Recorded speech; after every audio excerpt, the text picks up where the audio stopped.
कि हमें आगे प्रेस क्लब की तरफ पूर्ण तरीके से जाने दिया जाए, लेकिन पुलिस ने 5 घंटे तक हमारे लोगों को महसूर किए रखा। वहाँ पे हमारे साथ 80-80, 90-90 साल की बूढ़ी अम्माएं मौजूद थी, हमारे साथ 3-3, 4-4 साल के बच्चे मौजूद थे, लेकिन जो ये गैर इंसानी ताकतवर कुव्वतें हैं, इनको जरा भी रहम नहीं आया और ये मुसलसल 5 घंटे तक सड़कों पर यकबस्ता सर्दी में हमारे बूढ़ों और बच्चों को महसूर किए रहे। इसके बाद पुलिस ने हमारे लोगों पर बाकायदा धावा बोल दिया, नौजवानों पर तशद्दुद किया, फीमेल्स पर तशद्दुद किया।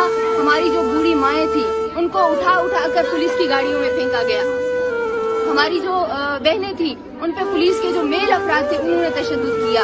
जो हमारे भाई थे उनको गाड़ियों से नीचे फेंका गया, सड़कों पर उन्हें धक्के दिए गए।